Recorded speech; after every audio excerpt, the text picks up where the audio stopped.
Chapter 1. The Letter from the Past. The first snowfall of December blanketed Everwood in a quiet hush, transforming the town into a scene from a Christmas card. Lanterns flickered along cobblestone streets, their warm glow reflecting off the fresh layer of white. In the heart of this picturesque town stood Devine's Treasures, an antique shop nestled between a bookshop and a bakery that filled the air with the scent of cinnamon and fresh bread. Inside, Devine was adjusting the placement of an ornate, gilded mirror when the doorbell chimed. A blast of cold air followed the arrival of Mr. Hollis, Everwood's elderly postman, bundled in his thick coat and scarf. "Another package for you, Miss Devine," he announced, setting a small wooden box on the counter. "No return address, but the postage looks old, very old." Devine wiped her hands on her apron and stepped closer, curiosity prickling at the edges of her thoughts. The box was made of dark mahogany, its surface worn with age, the corners slightly chipped. As she ran her fingers along the lid, she noticed something peculiar, an engraving on the top in delicate cursive script, "Montague." Her brows furrowed. "Montague," she murmured. The name was unfamiliar, yet it tugged at something deep inside her, a ghost of recognition just beyond her grasp. With careful hands, she unfastened the latch and lifted the lid. Inside, nestled in a bed of faded velvet, lay a delicate music box. It was exquisite, crafted from polished silver with tiny engravings of holly leaves and berries. When she turned the tiny key, the mechanism inside whirred to life, and a hauntingly beautiful melody filled the shop. The sound was achingly familiar, as though it had always belonged to her memories, yet she could not recall where she had heard it before. Then she saw it. Beneath the music box, tucked away like a forgotten secret, was a folded letter. The paper was yellowed with age, its edges slightly frayed. Devine's breath caught as she unfolded it and saw the date at the top. December 4th, 1899. Her fingers trembled slightly as she read the words written in elegant, looping script. "To the one who finds this, my name is James Montague, and I have waited for you far longer than time should allow. If you are reading this, then the wishing tree has chosen you, and our story is about to begin." Devine's heart pounded, her breath shallow. The shop around her seemed to fade, the flickering candlelight casting long shadows that danced across the walls. A letter from over a century ago, addressed to her? She read the words again, her pulse quickening with each line.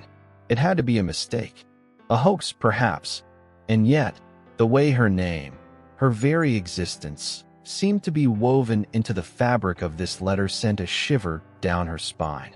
Outside, the wind whispered against the windows, swirling snow into the street. Devine looked around the shop, half expecting someone, to appear. But she was alone with a letter from the past, and the sound of a music box playing a melody that refused to be forgotten. Chapter 2. A Name Lost in Time. The music box's melody lingered in the air long after it had stopped playing, as if the very walls of Devine's shop were reluctant to let go of its haunting tune. She sat motionless behind the counter, her fingers still resting on the letter from 1899. James Montague. The name reverberated in her mind, stirring something inexplicable within her. Who was he? And how could he have possibly written to her, over a century ago? The logical part of her brain demanded reason, explanations, something concrete to grasp onto. But deep within, she felt an undeniable pull toward the letter and the name scrawled in such elegant script. With a sharp inhale, Devine folded the fragile paper and placed it carefully back inside the box. She needed answers. And in Everwood, there was one place where the past was more than just memory. It was recorded, documented, and kept alive. The Everwood Historical Society.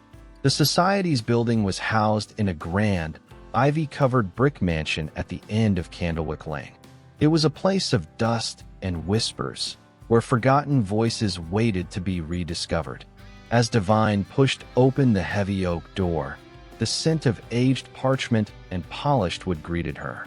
Inside, towering shelves lined the walls, stuffed with volumes of history, records, and maps of Everwood's past. A single desk stood in the middle of the room, occupied by a woman whose silver hair was twisted into a neat bun. "Miss Devine," the woman greeted, adjusting her spectacles. "I don't often see you in here. What brings you?" Devine hesitated. "Mrs. Alden, I need to find information on someone. A James Montague." Mrs. Alden's expression shifted slightly, a flicker of curiosity dancing in her wise old eyes. "Montague, you say?" She turned, already reaching for a thick, leather-bound book from the shelves. "That's a name I haven't heard in quite some time." She set the book down with a soft thud and flipped through its pages with practiced ease. "Ah, here he is." Her finger trailed down a yellowed page before stopping.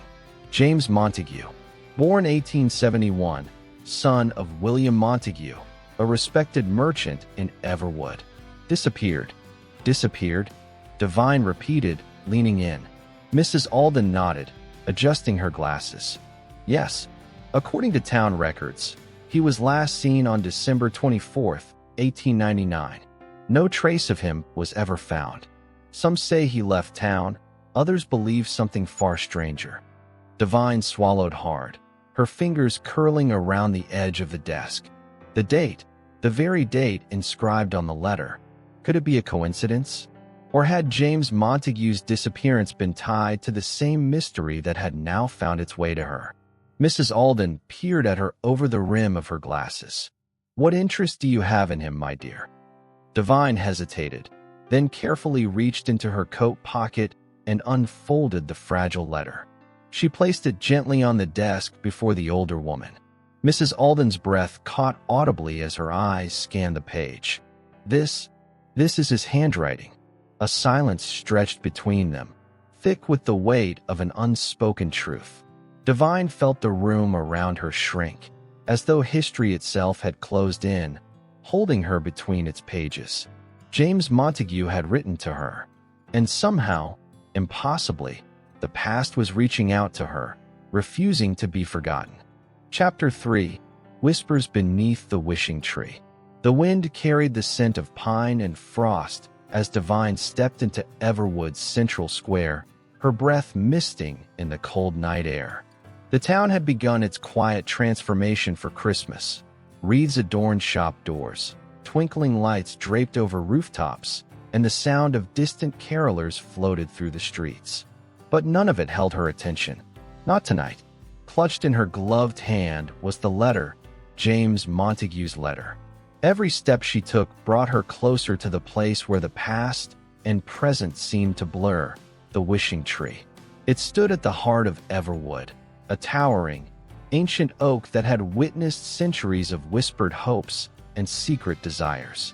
Its thick branches twisted toward the sky, each one adorned with tiny scraps of parchment, wishes left behind by townsfolk over generations.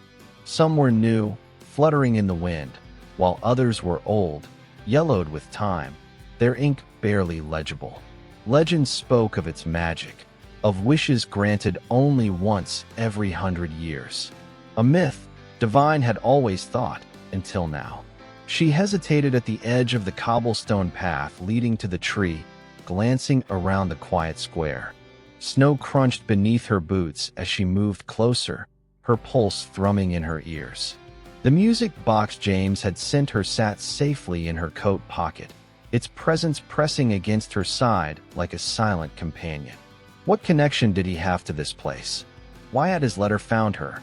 A gust of wind rustled the branches above, and for a moment, Devine swore she heard something. A whisper, soft and fleeting, barely louder than the rustling leaves. She turned sharply, scanning the shadows, but saw nothing. Only the tree, standing as it always had, eternal and unmoving. She exhaled, shaking off the unease creeping into her bones, and reached for one of the older parchment scraps tied to a low-hanging branch. The ink had faded, but the words remained. "I wish to see him again." A chill ran down her spine. It was unsigned, dated December 24th, 1899.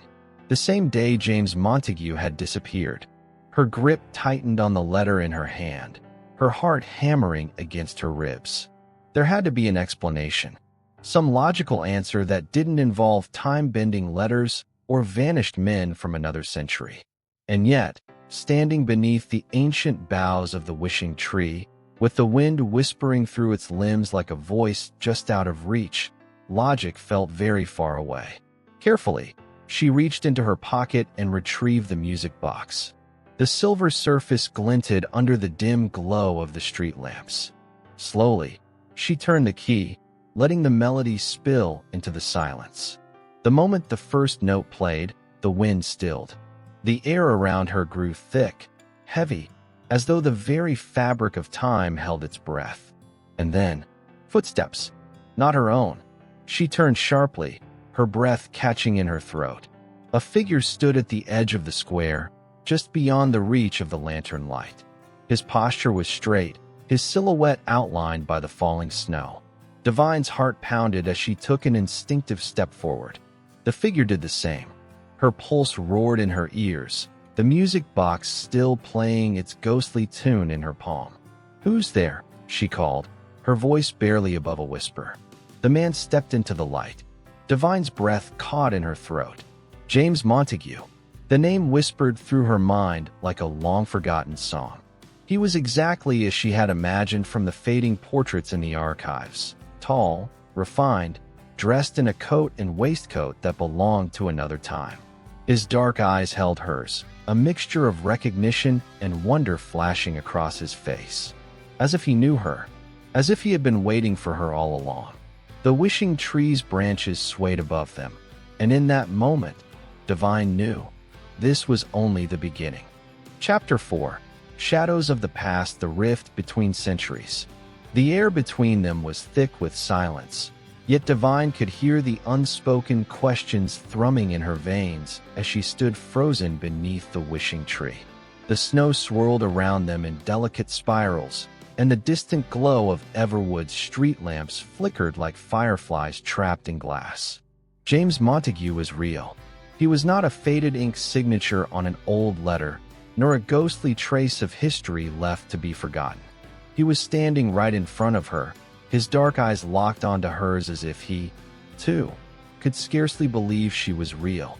The flickering light revealed the contours of his face, sharp cheekbones, a strong jaw, and a gaze that carried the weight of another time. Divine felt her fingers tighten around the music box, its cold metal pressing into her palm. She swallowed hard, her breath forming a cloud in the crisp night air. "How is this possible?" she whispered, her voice barely carrying over the hush of the snowfall.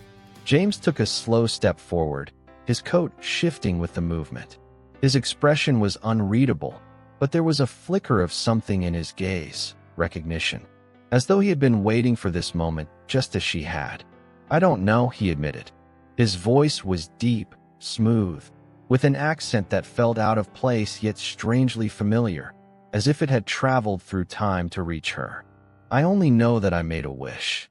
A shiver traced Divine's spine. "A wish." He nodded, his hand lifting ever so slightly before hesitating, as if afraid to reach for her. "On this very tree," he continued, "the night before Christmas, in the year 1899. His eyes flickered to the music box she held. "And then, I heard that melody." Divine's breath hitched. The melody, the same song that had played when she first found the letter, the same song that had stirred the wind, made the world still, and brought forth a man who should not exist in this time. Her heart pounded. "James, what did you wish for?" His gaze did not waver. "I wished," he said slowly, deliberately, "to find the one who would understand." The words sent a tremor through her, lodging deep within the hollow of her chest. To find the one who would understand. Had fate truly intertwined their lives across more than a century? Was she the answer to his wish, just as he was to hers? The wind whispered through the branches of the wishing tree, as if the ancient oak held the answer neither of them could comprehend. Divine exhaled shakily and shook her head, trying to ground herself in reality. "This isn't possible," she murmured. "People don't just appear out of time. You." She hesitated, searching his face. "You vanished, James. On December 24th, 1899. There were no records of what happened to you. No one knew where you went." James remained silent, his brows knitting together as he absorbed her words. Then, after a moment, he glanced around the square, as if truly seeing Everwood for the first time. "It is different," he murmured, "and yet the same." His fingers brushed over the buttons of his waistcoat, and Devine noticed the fabric, pristine, untouched by time. As though he had stepped from one moment in history into another without aging a single day. She felt a strange tightness in her chest. This wasn't just a mystery. This was something beyond explanation, beyond reason. Yet, as she stood there, looking into James's eyes, she realized something else.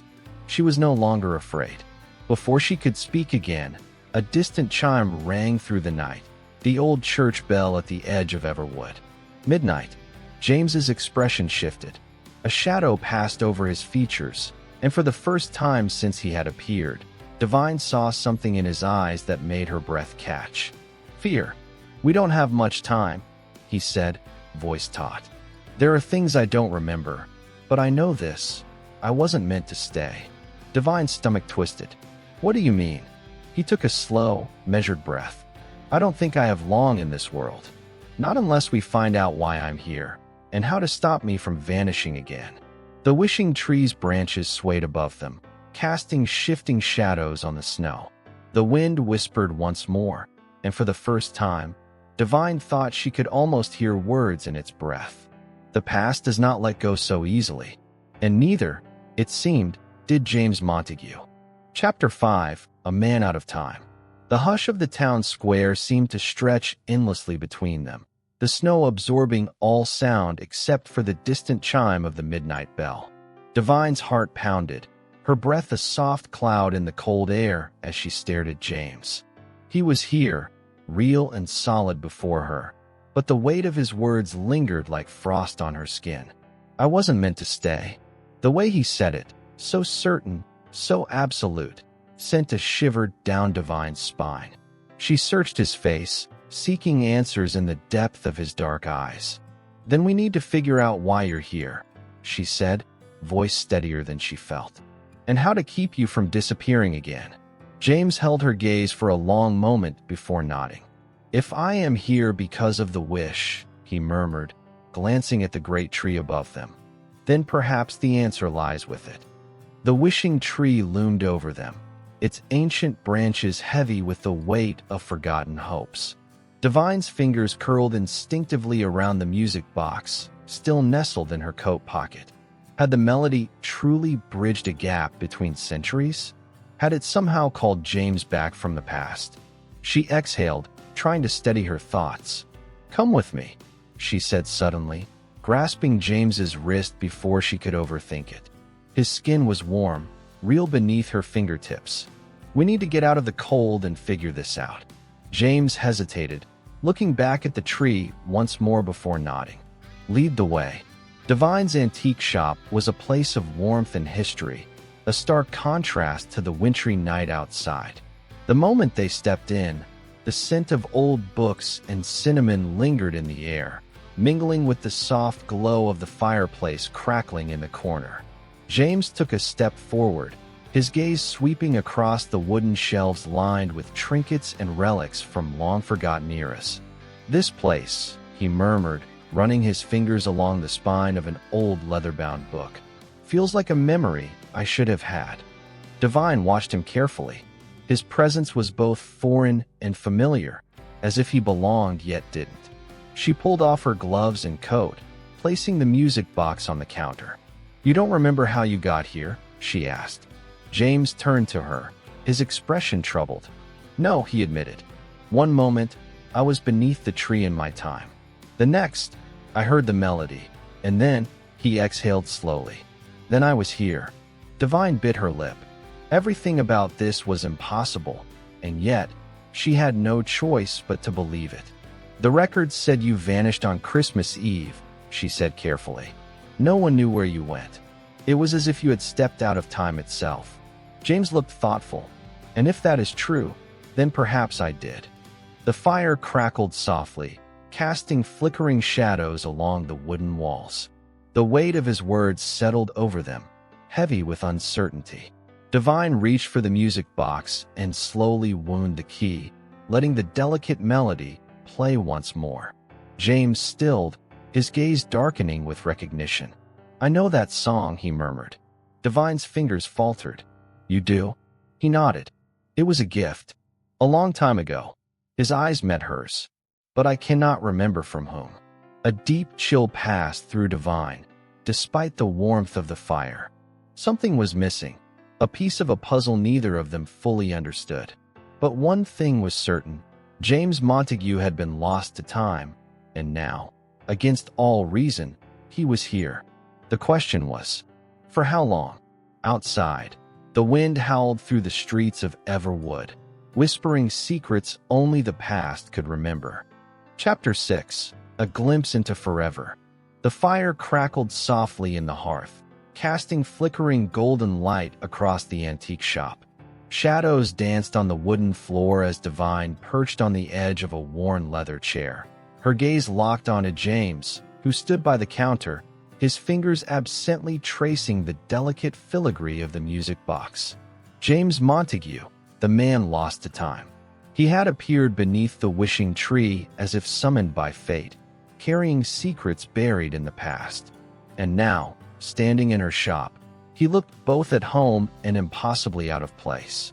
His tailored Victorian coat, the polished buttons of his waistcoat, the careful precision in the way he carried himself, it all spoke of another era. Yet, there was something in his eyes, a weight of longing and confusion, that made him feel startlingly real. I need to show you something, Divine murmured, rising from her seat. James turned, watching her with careful curiosity as she moved toward a glass display case tucked in the corner.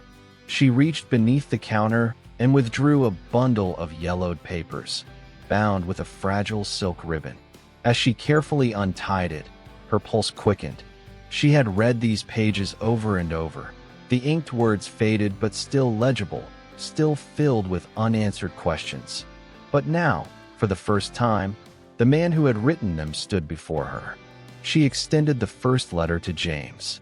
This is yours. His brow furrowed as he took the page from her, his fingers brushing against the aged parchment.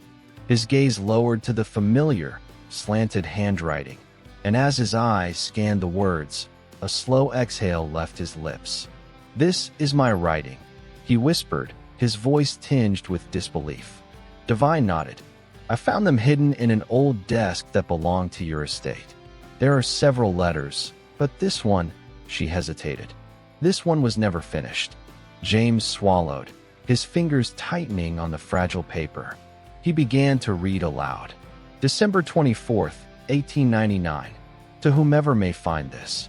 I write these words with a heart full of uncertainty.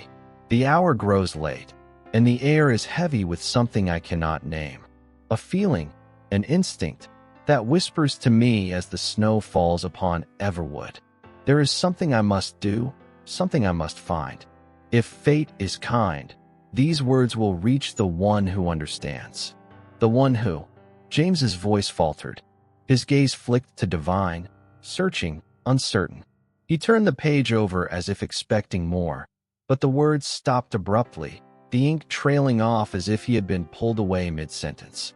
I never finished it, he murmured, almost to himself. Divine swallowed hard. James, what were you trying to say?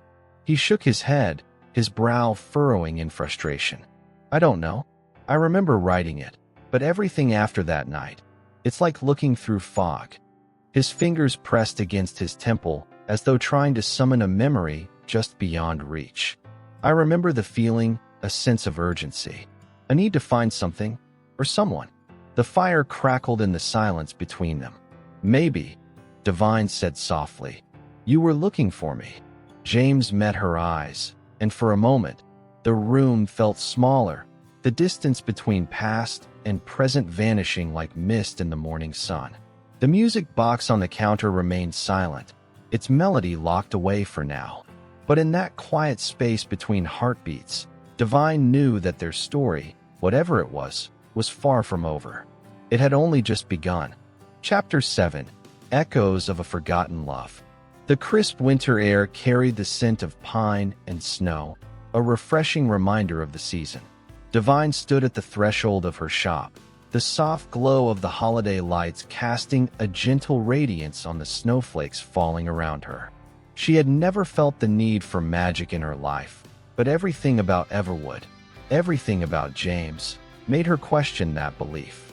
Her fingers brushed against the old brass doorknob, the one she had inherited from her grandmother, as she stepped back into the warmth of the shop. The fire crackled in the hearth, its warmth licking her skin, but the chill inside her heart remained. The letter from James, unfinished, unread, had haunted her all evening. She knew, deep down, that it was more than just a letter. It was a key to something that had begun unraveling in her life ever since the night of the storm. But what? And why now? The chime above the door jingled softly as it swung open, and Divine turned, her eyes catching the familiar figure of her best friend, Mary, entering. Her face was flushed from the cold, and her eyes sparkled with the kind of knowing smile that made Divine's stomach tighten. "I thought I'd find you here," Mary said, her voice light, but with an underlying seriousness. "You've been distant lately. Is everything all right?"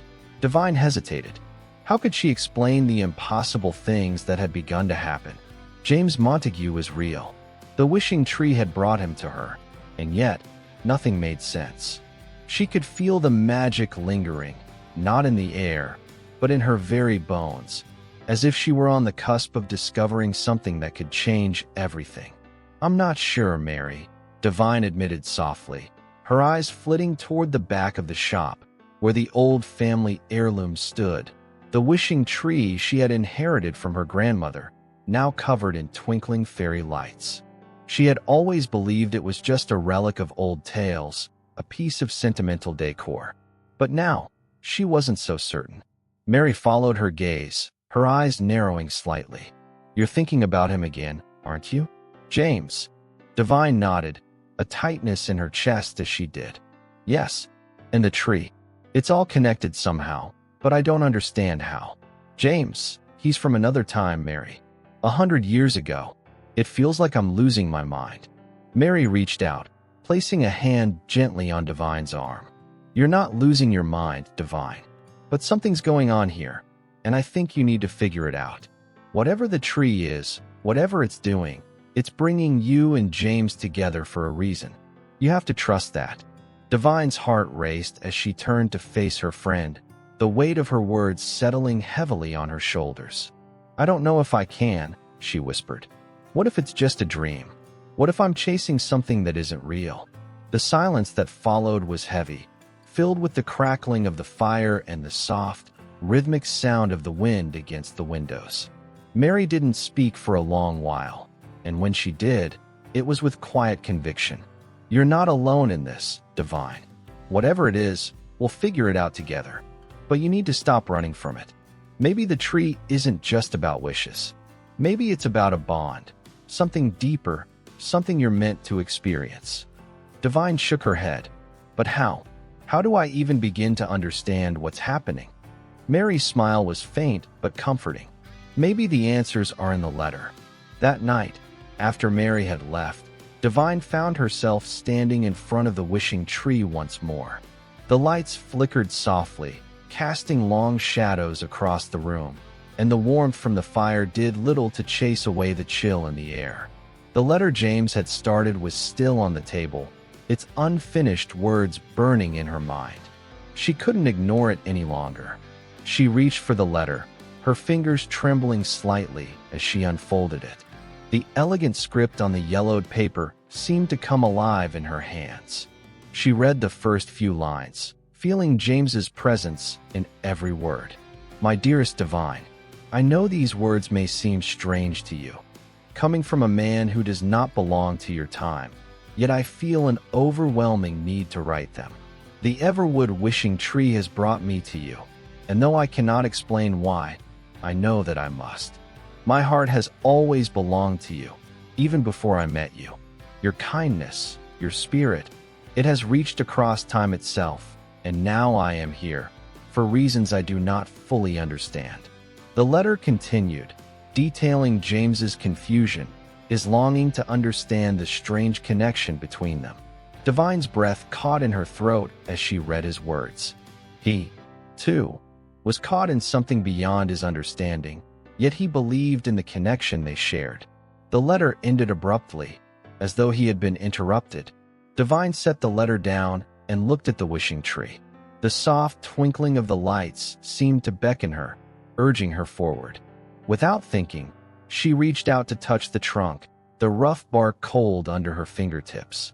In that moment, she felt something shift, something deep within her, as though the tree was responding to her touch, to her thoughts. And then she heard it. A whisper, faint, barely audible, but unmistakable. Divine, she gasped, pulling her hand back, her heart racing. The whisper had come from the tree, or perhaps from within her. She couldn't tell.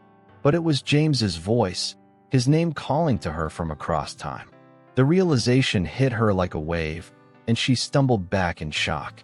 The tree wasn't just a magical relic. It was a conduit, a bridge between their worlds. The air around her seemed to hum with energy, and Divine knew that her journey was far from over. Something incredible was unfolding, and the answers she sought were within her grasp. The wishing tree was more than just an ornament of the past. It was the key to everything. With renewed determination, Divine took a deep breath and stepped closer to the tree once more. She wasn't sure what would happen next, but for the first time in days, she felt ready to face whatever lay ahead. Chapter 8: Shadows of Doubt. The morning after the whispered encounter with the wishing tree, Divine could hardly breathe. The echo of James's voice still lingered in her mind, as if the boundary between their worlds had begun to blur. Her heart pounded with questions she wasn't sure she was ready to answer. But one thing was clear, she couldn't ignore this any longer. Whatever the wishing tree was, whatever magic it held, she was connected to it, and through it, to James. As the first rays of sunlight filtered through the shop windows, Divine stood before the tree once more. The fire in the hearth had long since faded, and the shop was eerily quiet. She ran her fingers along the smooth bark, the sensation grounding her, as though the tree itself was calling out to her. She closed her eyes and, for the first time, truly listened. Divine, came the whisper again, louder this time, but still soft like the breeze. She opened her eyes, a chill running through her as she realized the voice wasn't just in her mind. It was in the air around her. She had to speak to him, to understand what was happening. James, she whispered, the word tasting foreign on her tongue, but it felt right. Her heart ached, longing to hear his response. There was a long pause, and then the air shimmered, and Divine could almost feel the world shifting. It was as though time itself had bent, just for a moment. And then his voice answered, clear, filled with both tenderness and a haunting sadness. Divine, my heart, I don't know how to explain this, but I feel you. Feel your presence across the years. The tree has connected us, but there are things I must tell you. There's more to this magic, more than you can understand. Divine's breath caught in her throat. The reality of what was unfolding was beyond anything she could have imagined. Her fingers tightened around the tree as she listened, the words pulling her deeper into a world she hadn't asked to enter, but one she could no longer deny. I don't understand, she stammered, her voice quivering. What do you mean? More than I can understand. The silence stretched, and for a moment, she thought he had disappeared. But then, the air seemed to thrum with an energy she could almost taste, and his voice came again, this time softer, as though he were speaking from across a great distance. The wishing tree binds our souls, Divine, but it is not without consequence. There are forces beyond our control, forces that may pull us apart if we are not careful. Divine's chest tightened, and she could feel her pulse in her ears. The weight of his words settled heavily on her heart. What did he mean? Forces beyond their control? She had never believed in such things, not in the way James described. But now, standing in the shadow of the tree, she felt something ancient stirring within her, a power she hadn't known she possessed. "Then, what do we do?"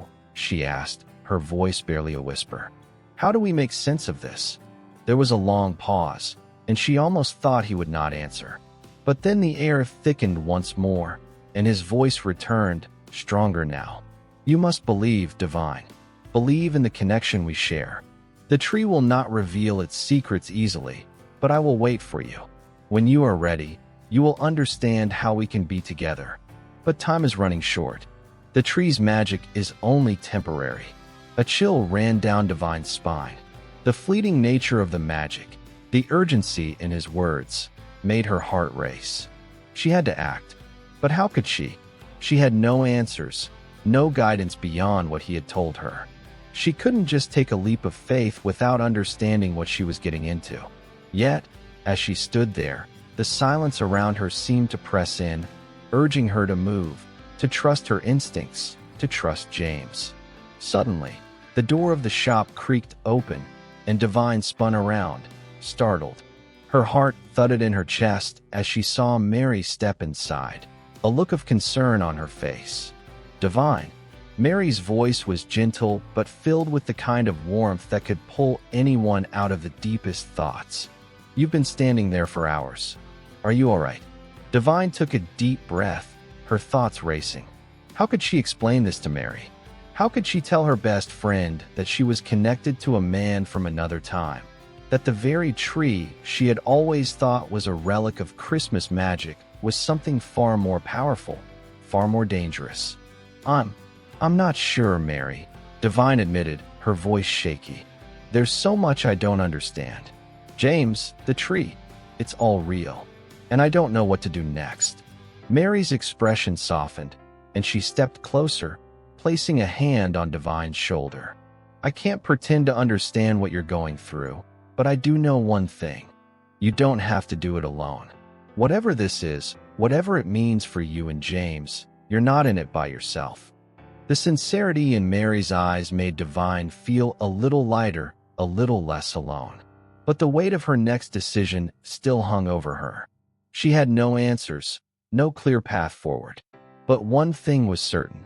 She couldn't keep ignoring the pull of the tree, the connection she shared with James. "I have to try, Mary," Divine said, her voice steadying. "I have to understand. I need to know if what we have, can be real." Mary smiled softly. "Then you'll have to take a leap of faith, just like James said. Trust in what you feel, Divine, and trust in yourself." With Mary's words echoing in her mind, Divine stepped away from the wishing tree. It was time to take that leap. It was time to confront whatever magic, whatever force, awaited her and James. Chapter 9. A Kiss Stolen by Time. The days that followed felt like a blur to Divine. Her mind was constantly tangled in thoughts of James, the wishing tree, and the bond that tied them together. No matter how much she tried to focus on the mundane tasks of running her shop, there was always a voice in the back of her mind, urging her to take the next step. The air in Everwood had turned sharper with winter's bite, but for Divine, the chill in her bones had less to do with the season and more to do with the uncertainty that clung to her every waking moment. She couldn't ignore it any longer. James had called to her across time, and the tree had connected them in a way that defied logic. The pull was undeniable, but still, doubt gnawed at her. How could she, a woman of the present, truly belong to a man from the past? How could she be certain that what she felt wasn't some strange illusion brought on by the tree's magic? It had been nearly a week since the tree had spoken to her, since she had heard James's voice whispering her name. Every night, she stood before it, hoping for more, yet each time, the air remained still. The magic, it seemed, was waiting for her to make the first move. She stood at the window now, watching the snow fall softly in the early morning light, as if the world outside had gone to sleep. The shop was quiet. Mary had left early that morning, and Divine had the place to herself. She walked slowly to the back of the shop, her steps soundless on the creaky wooden floors. The wishing tree stood there, bathed in the gentle glow of the Christmas lights, as though it were waiting for her. Her fingers brushed against the cool bark once again, the familiar sensation grounding her in the moment. For a long time, she simply stood there, listening to the silence that enveloped her. Divine, his voice, like a breeze against her skin, startled her. She closed her eyes, the weight of his presence suddenly feeling as real as the air in her lungs. She let out a shaky breath, her heart thudding in her chest. "I'm here," she whispered, her voice trembling with the intensity of the moment. "I'm ready to listen." The air around her seemed to shift, and in that instant, she felt a warmth that had nothing to do with the fire crackling in the hearth. The tree's magic seemed to hum, like the vibrations of a distant song, and she could sense James's presence, even though he was not physically there. "I knew you would come, Divine."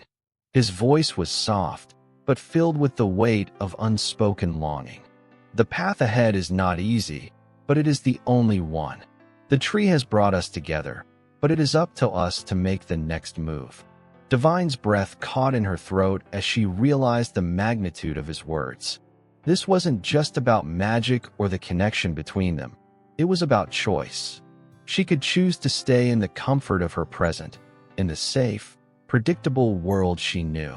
Or she could step into the unknown, where everything, her heart, her future, her very reality, was uncertain. "James, how do I know it's real? How do I know this isn't just a fantasy?" Her voice cracked, betraying the vulnerability she had been holding back. There was a pause, and then James's voice came again, gentle but firm. "You will know by what you feel, Divine. You will know by the way your heart beats when we are near, by the way the world seems to shift when we speak. The magic of the tree will guide us, but the truth of our connection lies within you, in your heart." The words settled into her chest like a heavy weight, and she pressed her palm against the tree, as though seeking the answers in its ancient bark. It was true. There was something undeniably real about the connection she felt when she was near the tree, when she thought of James. But was it enough to take the leap? Could she trust in something she didn't fully understand?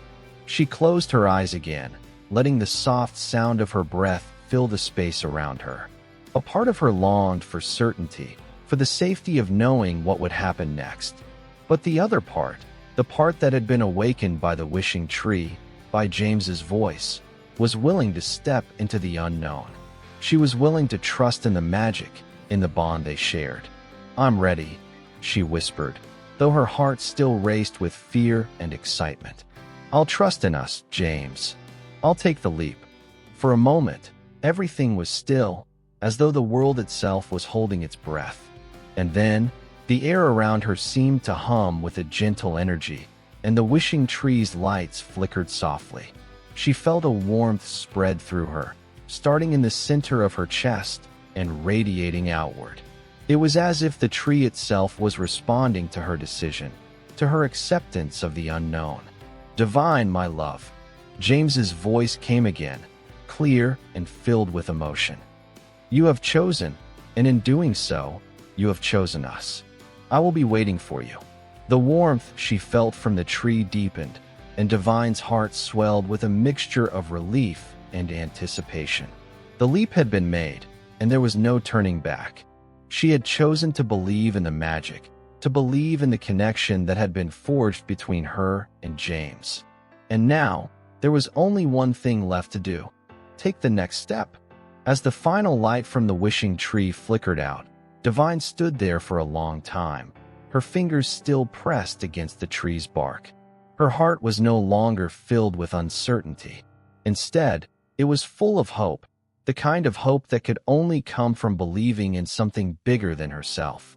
She wasn't sure what the future would bring, or how the connection between her and James would unfold. But one thing was certain: She was no longer afraid to find out. Chapter 10. The Curse of Christmas Eve. The days that followed her decision felt like the opening of a new chapter in her life, one filled with the unknown, but also a glimmering sense of hope. Divine couldn't stop thinking about the leap she had taken, the trust she had placed in the mysterious connection she shared with James. The wishing tree's magic hummed in her veins, its presence both comforting and overwhelming. Every night, she stood before the tree, speaking to James, sharing her thoughts, her fears, her growing affection for him. His voice had become a constant in her life, a soft whisper in the quiet hours of the night. She had learned to accept the magic, to trust that the tree was more than just a mystical force. It was a bridge between their worlds. But the more she learned, the more Divine realized how little she truly understood. Time itself seemed to bend in their conversations, stretching and warping in ways she couldn't comprehend. She often found herself wondering how long it would be before the magic of the tree faded, how long it would take before James would slip away from her once again. On one particularly cold afternoon, Divine found herself standing at the window of her shop, watching as a fresh layer of snow blanketed the streets of Everwood. The town was quiet, peaceful, and for a brief moment, she allowed herself to feel the calm wash over her. But there was a restlessness in her heart, something that tugged at her, urging her to take action. She had made a choice, but now it was time to act on it. The tree had told her that she had to trust in their connection, but Divine was beginning to feel the weight of uncertainty again. How could she bridge the gap between their worlds? How could she truly be with James when their lives were separated by more than just time? Her thoughts were interrupted by a sudden knock at the door. Startled, she turned, her pulse quickening. She wasn't expecting anyone. Divine walked slowly toward the door, her hand trembling slightly as she reached for the handle. When she opened it, she found herself face to face with a man wrapped in a long, dark coat, his breath visible in the frosty air. For a moment, time seemed to stand still as she looked at him, his features familiar but distant. It was as if she had seen him in a dream, yet couldn't quite place him. His eyes, dark and full of mystery, met hers with an intensity that made her heart skip a beat. "I'm sorry to intrude," he said in a soft but firm voice, his accent unmistakably English. "But I believe we've met before." Divine blinked, her thoughts racing. The man in front of her didn't look familiar, yet there was something about him. Something in the way he carried himself, something in the way he spoke, that felt oddly like a memory she had forgotten. She hesitated, unsure of what to say. "I'm sorry, but I don't think we've met." The man smiled, but it was a smile tinged with sadness. "I see. Perhaps I am mistaken." He looked past her, his gaze drifting to the inside of the shop. "Is this where the wishing tree is kept?" Divine's heart skipped a beat, and she instinctively stepped back, the door swinging slightly wider as she did. The mention of the wishing tree made the air around her seem heavier, as though the world had shifted again, just for a moment. "Who are you?" she asked, her voice trembling despite her best efforts to remain composed. The man looked at her, his expression unreadable. "My name is Edward Montague," he said, "and I have come to speak of something important. Something that concerns the tree and the one who awaits." The words sent a chill down Divine's spine. She stepped back further, her thoughts spinning. Edward Montague? The name echoed in her mind like a distant whisper. She couldn't place it, but something about it felt significant. "Please, come in," Divine said, stepping aside to let him into the shop. I don't understand what you mean. What do you know about the tree?" Edward Montague nodded gratefully and stepped inside.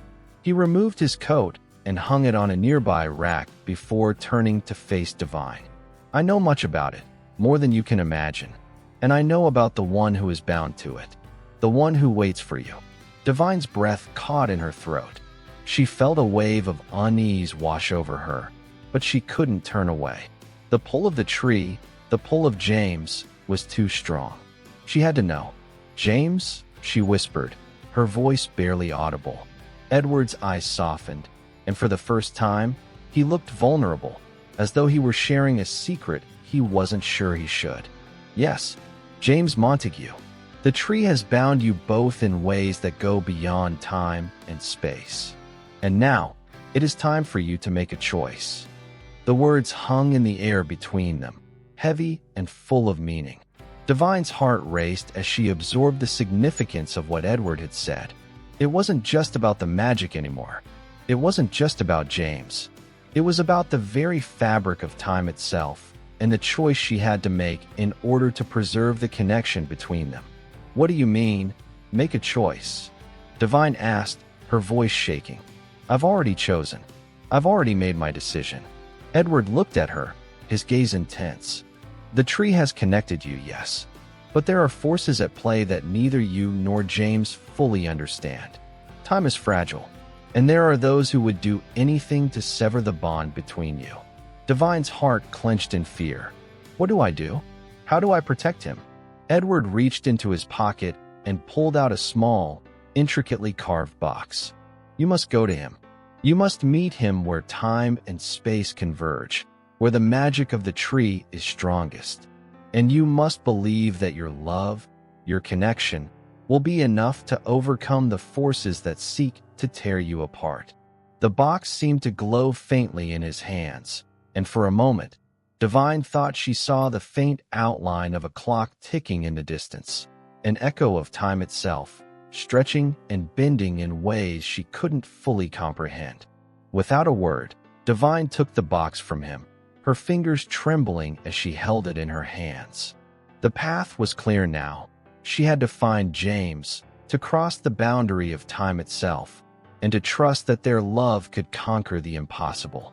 And so, with a heart full of hope and determination, Divine set her gaze on the road ahead.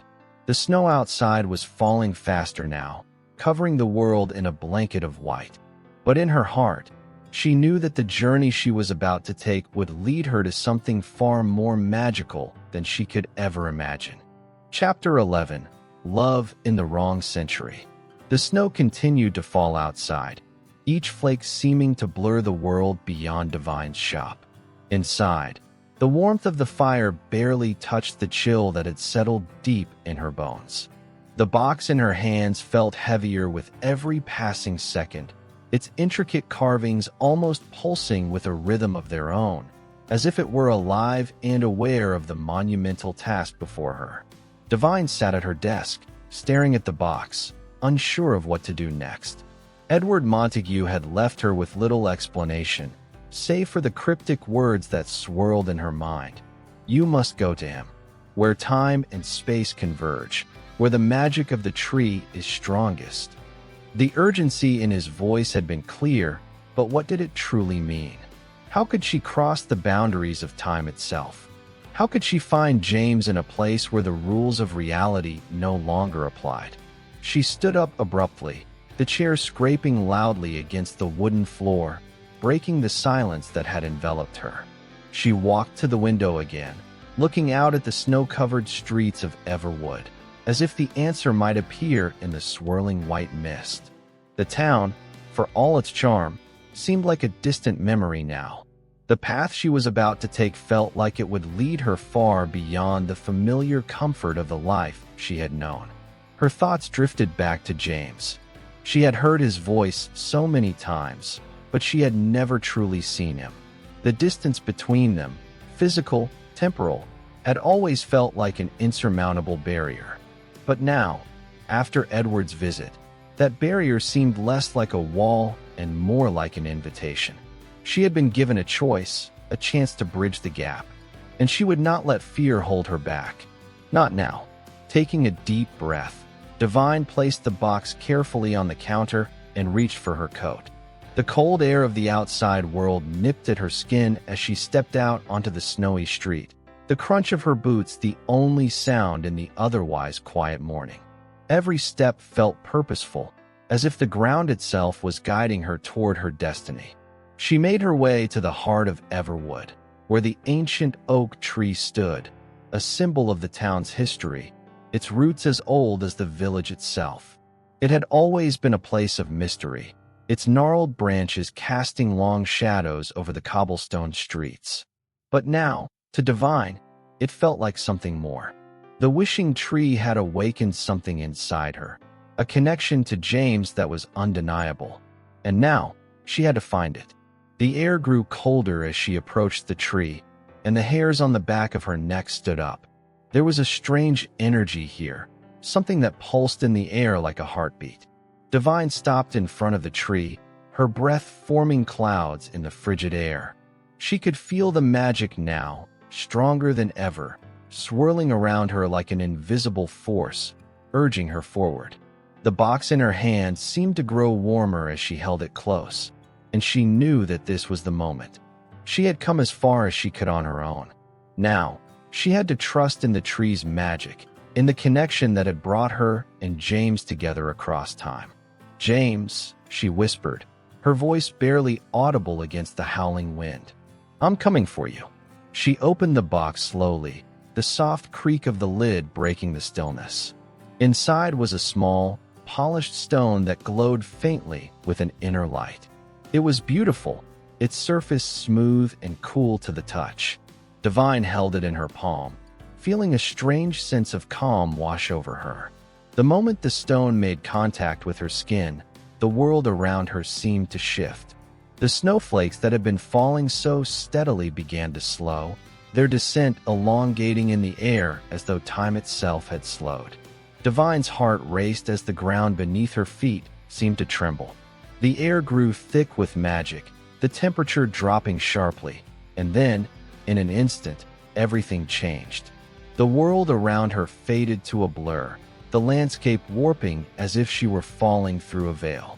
She felt weightless, suspended in a moment between seconds, and then, suddenly, there was a stillness, a quiet so profound it seemed to echo through her very soul. When the world came back into focus, Divine found herself standing in a place unlike anything she had ever seen. The landscape stretched before her, a vast expanse of rolling hills covered in snow, but the sky above was a deep shade of twilight, the stars twinkling brightly as though they were close enough to touch. The air was sharp with the scent of pine and fresh snow, and the silence was absolute, as though she had stepped into a different reality altogether. Divine looked around, disoriented but filled with an undeniable sense of purpose. She held the stone tightly in her hand, the faint glow now pulsing with a steady rhythm, as though it were calling her forward. She took a tentative step, then another, her heart pounding in her chest. The path ahead was unclear, but she knew, deep down, that it would lead her to James. As she walked, the snow crunched beneath her boots, the only sound in the otherwise still world. The landscape around her seemed to shift with every step, as if the very ground were responding to her presence. The trees that lined the path swayed gently, their branches bare, but somehow alive with an energy she couldn't quite explain. And then, in the distance, she saw it, a figure standing at the edge of the trees, silhouetted against the twilight sky. Divine's breath caught in her throat as she recognized him. James. He was standing still, watching her, his dark eyes reflecting the stars above. His features were just as she had imagined them, and yet, there was something different about him now, something older, wiser. The moment their eyes met, a surge of warmth flooded her chest, and for the first time, she felt the pull of their connection in a way that was undeniable. This was real. He was real. Divine took a deep breath and began to run toward him, the snow flying up around her as her heart beat faster with each step. She had crossed the threshold, crossed the boundaries of time itself, to be with him, and nothing, not time nor distance, could ever tear them apart again. When she reached him, James reached out, his hand brushing against hers, and in that moment, the world seemed to fall away. The cold, the distance, the uncertainty, they were gone, replaced by the warmth of his touch and the certainty of their bond. "I knew you would come," James said softly, his voice filled with wonder and relief. I knew you would find your way. Divine smiled, her heart overflowing with emotion. She had crossed the threshold. She had found him, and now nothing could separate them. Chapter 12.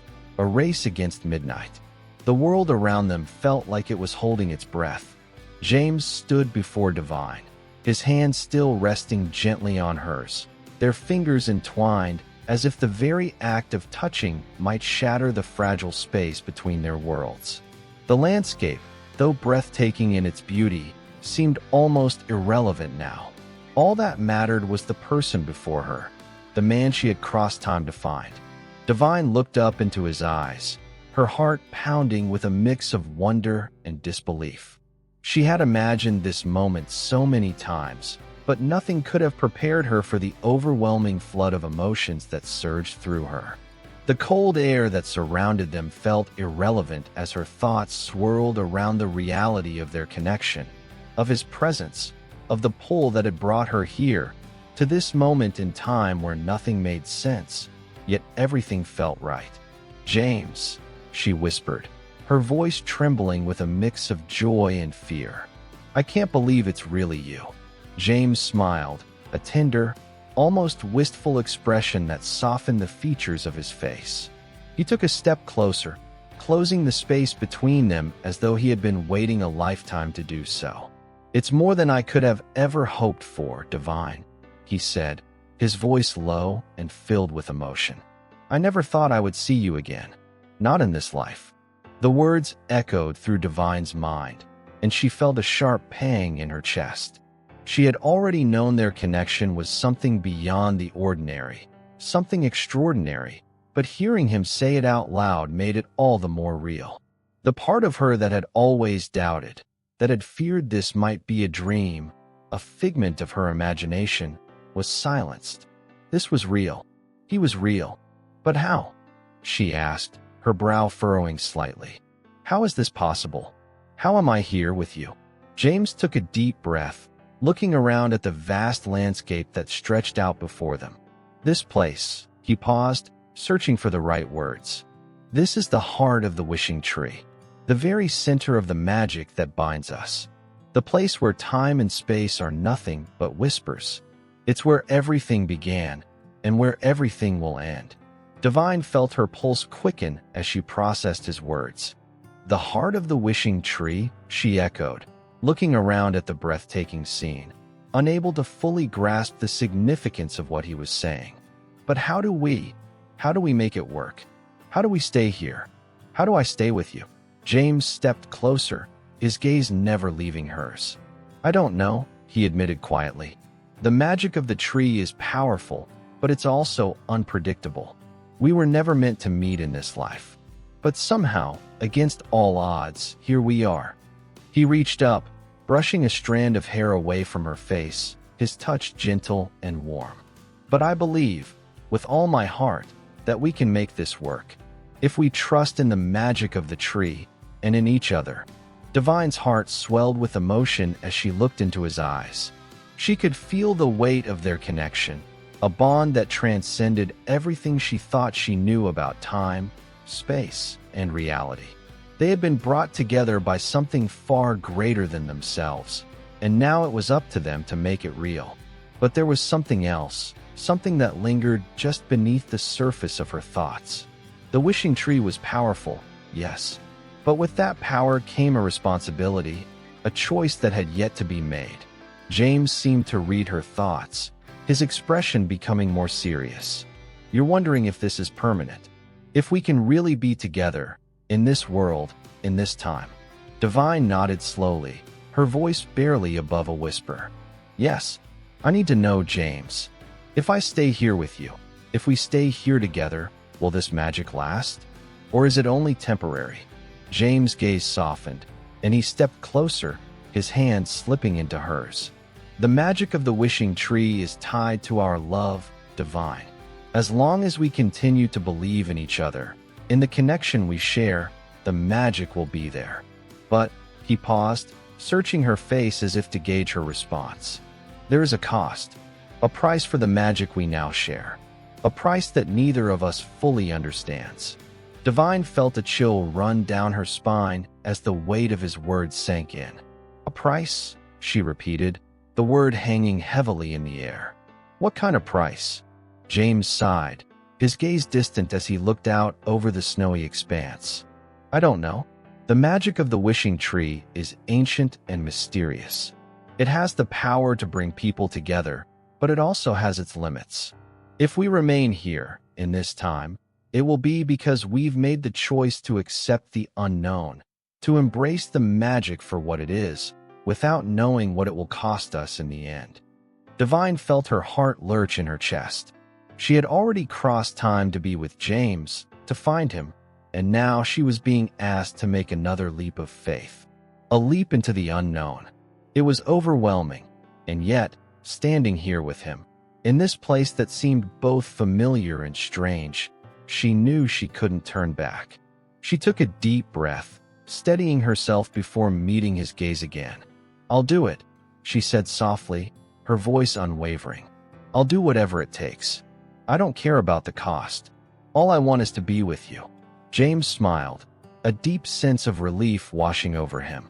He pulled her close, wrapping his arms around her as though afraid she might disappear if he let go. Then we will face it together, he whispered. Whatever the price, we will face it together. As Divine rested her head on his chest, she felt a sense of peace settle over her. The uncertainty of the future still lingered, but in this moment, she knew one thing for certain. She had chosen James, and nothing could take him away from her. Not time, not fate, not even the magic of the wishing tree. And as the snow fell softly around them, Divine realized that their love, though bound by time and space, was more than enough to hold them together. In the heart of the wishing tree, where time itself had no power over them, they had found something far more lasting, a love that transcended all boundaries. Chapter 13, A Second Letter, A Second Chance. The days in the heart of the wishing tree world had blurred together, each one unfolding with the quiet certainty of their love. James and Divine had settled into a rhythm, a life made of moments shared between the endless twilight skies and the snow-covered hills. The magic of the wishing tree surrounded them, a constant presence that whispered in the wind and shimmered in the air. It was a magic that held them together, an undeniable force that had brought them here, but also a magic that carried with it a silent weight, one neither of them could ignore forever. As much as they reveled in their newfound togetherness, there was still an underlying tension, a question that lingered between them, unspoken but ever-present. The cost. James had warned her of it. The price of defying time itself, of weaving their fates together in a world where the very fabric of reality was stretched thin. But neither of them had known what that price would be. One afternoon, as the soft light of the setting sun cast long shadows across the snowy landscape, Divine and James walked hand in hand through the forest that bordered the heart of the wishing tree. The silence between them felt heavy, as though the land itself held its breath, waiting for the inevitable question to arise. Divine had been contemplating it for days now, the price of staying here with James. The magic was beautiful, intoxicating, and yet it felt too fragile. Every time she closed her eyes, she could almost hear the whispers of the wishing tree, warning her of the consequences. What would happen if they refused to leave? If they chose to remain together, no matter the cost? Would their love truly be enough to hold them together, or would the magic tear them apart? I've been thinking, Divine said softly, breaking the silence as they walked. About what you said, the price. James glanced at her, his expression unreadable. The wind rustled the trees around them, the sound almost soothing, but the tension in the air was palpable. I know, he said quietly. It's been on my mind too. Divine stopped walking and turned to face him, her heart racing. Do you think it's worth it? She asked, her voice filled with uncertainty. This magic, this world, it's all so beautiful, so perfect, but it's also so fragile. I can feel it, like it could all unravel at any moment. James stepped closer, his hand resting gently on her cheek. I don't know what the price will be, Divine. I can't tell you that. But I do know that being here with you, being able to love you in this way, this is something worth any price. He searched her eyes, as if looking for the strength to make her believe him. We've been given a rare gift, and I'm not ready to let go of it. I don't think I ever will be. Divine closed her eyes for a moment, allowing herself to feel the warmth of his touch, the steadiness of his presence. But even as her heart swelled with love, the doubts remained. The questions that had been swirling in her mind now seemed impossible to ignore. But what happens when the magic runs out, James? What happens when the wishing tree can no longer hold us here? He didn't answer immediately, and for a moment, Divine could hear the sounds of the forest, birds calling in the distance, the soft rustle of leaves in the breeze. Time seemed to slow, and yet, everything felt so fragile, as though the ground beneath her could crack open at any moment. I don't know, James said finally, his voice low and filled with regret. But I do know that I'm willing to face whatever comes as long as I'm with you. I can't imagine a life without you now, and I don't want to. His words stirred something deep within Divine, a longing to believe in the impossible, to believe that their love, their bond, could be enough to defy the odds. But even as she reached for him, a nagging fear tightened in her chest. Then what should we do? She asked, her voice barely above a whisper. Should we just keep living in this world, pretending like nothing will change? Or should we leave, go back to the real world, where everything is certain? James shook his head, his fingers gently brushing against her skin. I don't think there's a right answer, Divine. The wishing tree doesn't give us a clear path. It just offers us choices. And those choices, he paused, searching for the right words. Those choices are what will shape our future. No matter what we decide, it's our choice. And we can't make that choice out of fear. We have to make it because we believe in us. Divine's heart swelled with emotion, and she nodded slowly. She had always believed in their connection, in the magic that had brought them together. But now, faced with the reality of the consequences, she wasn't sure if love alone was enough to save them. That night, as they sat by the fire in their small cabin, Divine found herself unable to sleep. The flickering light of the flames cast dancing shadows on the walls, and she could hear James' steady breathing beside her. But her mind wouldn't quiet. The question was still there, gnawing at her, refusing to be ignored. What was the price of forever? She couldn't shake the feeling that they were running out of time, that their time together was slipping through their fingers like the snowflakes that fell outside the window. She had crossed time and space to be with James, but what if that very act had set something in motion that could not be undone? The wishing tree had given them a gift, a chance to be together against all odds. But what would it take from them in return? The next morning, Divine woke early, the pale light of dawn just beginning to creep over the horizon. She quietly slipped from the bed, careful not to wake James, and made her way outside. The air was crisp, the snow glistening in the early light. She walked toward the wishing tree, her mind racing with thoughts of the future. As she reached the tree, she placed her hand against its gnarled bark, feeling the pulse of magic that still resonated within. She closed her eyes, her breath coming in soft puffs in the cold air, and whispered a prayer to whatever force had brought them here. Please, show me the way. For a long moment, there was only silence.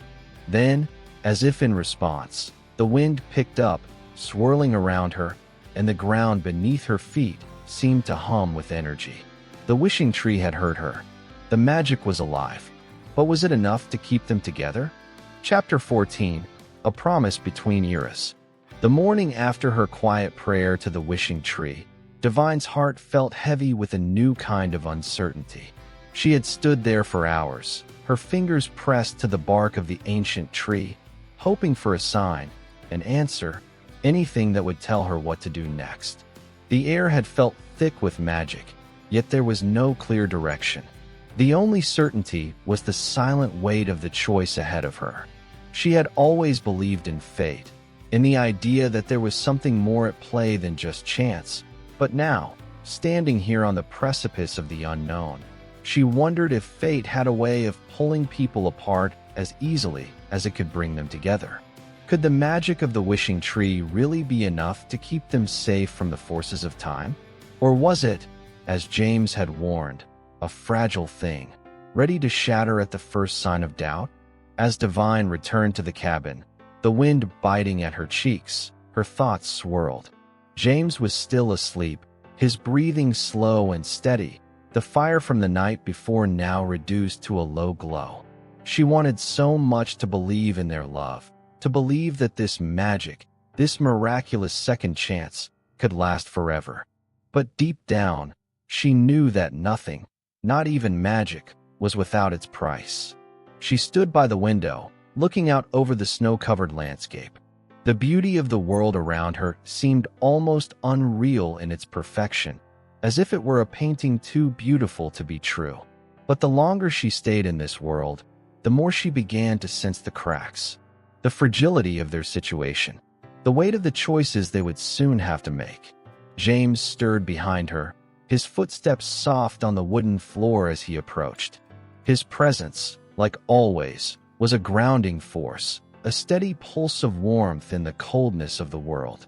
He wrapped his arms around her from behind, pulling her close, and she leaned into him, taking comfort in the feel of his heartbeat against her back. "I heard you move," he murmured, his voice groggy with sleep but filled with tenderness. "Is everything all right?" Divine closed her eyes for a moment, taking a deep breath. She wasn't sure if everything was all right, but standing here in his arms, she knew one thing for certain. She wasn't ready to let go of him. Not yet. Not ever. "I don't know," she whispered, her voice small. I feel like we're running out of time." James didn't say anything at first. He simply tightened his grip around her, as if trying to hold on to her, hold on to this moment, for as long as possible. "I know," he said after a long pause. "I feel it too." Divine turned around in his arms, lifting her head to look into his eyes. "But what if this time, this world, isn't enough? What if the magic can't keep us here forever? What happens then?" James' eyes softened as he cupped her face in his hands. "We'll face it together, Divine," he said with quiet certainty. "We always have, haven't we? Even when the odds were stacked against us. No matter what happens, we've always had each other." His words brought her some comfort, but the doubts still gnawed at her. The wishing tree had given them this chance, yes, but at what cost? And if they stayed, if they chose to keep living in this strange, liminal space between time, what would happen when the magic faded? Would they simply slip away like shadows, forgotten by the world that had brought them together? "I don't want to lose you, James," she said softly, her voice trembling with emotion. "I don't want to wake up one day and find that us, was only a dream, that this world was never meant for us." James' expression hardened with determination. "And I don't want to lose you either. I'll fight for us, Divine, whatever the cost. But I can't make this decision alone." Divine nodded slowly, the weight of his words settling in her chest. She had known this, deep down. She wasn't the only one facing the unknown. James was with her, as always, and whatever happened, they would make this choice together. But the question still remained, what was the right choice? That evening, the air grew colder, the first hints of winter's full force settling over the forest. Divine and James sat together by the fire, the crackling warmth in sharp contrast to the chill outside. The glow of the flames danced on the walls, casting long shadows that seemed to stretch and reach out toward them. It was a moment of quiet, peaceful serenity, one they both knew might be their last in this world. "Maybe," Divine began hesitantly, her fingers tracing the edge of her mug, "maybe we could leave. Go back to the world we know. Start over. We could live a life without this magic, without worrying about the price." James sat silently for a moment, considering her words. The fire flickered, throwing light on his face as his gaze softened. "I don't know," he said, his voice quiet but firm. That world is gone from me, Divine. It's not our world anymore. You're my world now. A shiver ran through her at the finality of his words. The world they had come from, the world she had known, felt distant now, like a dream. And this world, this strange magic that had brought them together, had become her reality. I don't want to give this up, Divine confessed, her voice thick with emotion. I don't want to let go of this life, of you. James reached across the table, his hand gently covering hers. Then we won't. We'll stay. Together. And whatever comes after, we'll face it as one. The fire between them crackled in the silence, its warmth a promise, a symbol of their decision. Divine felt a sense of peace settle over her. There would always be uncertainty, always a question of what would happen next. But for now, she had made her choice. They would stay. They would fight for their love, for the magic that had brought them together, and for the life they had found in each other. And as the fire burned low, and the snow continued to fall outside, Divine and James held each other, knowing that the future, no matter how uncertain, was theirs to shape. Chapter 15, The Final Wish. The days that followed their decision to stay were filled with an uneasy peace. The magic of the wishing tree still lingered in the air, a soft hum of possibility that neither Divine nor James could quite explain. It was as if the very world around them had shifted, bending to accommodate their choice, their love, and the fragile threads of time that held them together. Each morning, Divine awoke with a sense of urgency, an urgency she couldn't quite place. The snow outside had turned from light dustings to heavy blankets, and the once quiet, serene world had become a swirling dance of white. It was beautiful, yes, but it was also isolating. The cabin, tucked deep in the Everwood forest, felt more like a sanctuary and less like a home with every passing day. James had been quieter lately, too. The days spent beside the fire, reading and talking, were beginning to feel like a countdown. Neither of them spoke of it directly, but the uncertainty was there, hanging in the air like an invisible weight. One evening, as they sat together by the fire, Divine broke the silence. Her fingers danced absently along the rim of her mug, the warmth from the fire doing little to chase the chill that had settled in her heart. "James," she said softly, her voice hesitant, "do you ever wonder if this, what we're doing, is the right thing?" He looked up at her, his eyes filled with the same worry that had been plaguing her mind for days. He didn't answer immediately, but his silence spoke volumes. Finally, he set his mug down on the small table beside him and moved closer to her, his presence warm and reassuring. "What do you mean?" he asked, his voice gentle, as though afraid to push her further into a place she didn't want to go. "I mean," Divine's words faltered as she tried to find the right way to express the doubt that had begun to take root. "I'm afraid that we've made a choice, but we don't fully understand what it means. The magic of the wishing tree, this world, this time. What if it isn't enough? What if it isn't real?" James reached out and gently cupped her face, his thumb brushing against her cheek in a tender gesture that seemed to ground her. "Divine," he said, his voice firm but loving, "the magic is real. What we found here, it's real. You and I, what we have, it's real. No matter what happens, no matter what the future holds, we've made a choice to be together. And that's all that matters." His words were soothing, but the nagging doubt still lingered in her chest. She wanted to believe him, wanted to trust that their love was strong enough to defy the very nature of time and space. But something inside her kept whispering that they were living on borrowed time. The snow outside had begun to fall heavier, swirling in the wind as if it had a mind of its own. The world outside the cabin seemed to have become a blur of white, and Divine found herself drawn to the window, her eyes following the delicate dance of snowflakes as they drifted down in the stillness of the night. Suddenly, a sharp knock echoed through the cabin, startling both of them. Divine's heart skipped a beat as she turned toward the door. James stood, a flash of concern crossing his features. but he made his way to the door without hesitation. The door creaked open, and standing in the doorway was a figure draped in a thick cloak, their face hidden by the hood. The figure was tall, almost otherworldly in stature, and the moment Divine laid eyes on them, she felt a strange twinge of recognition. Who are you?" James asked, his voice wary.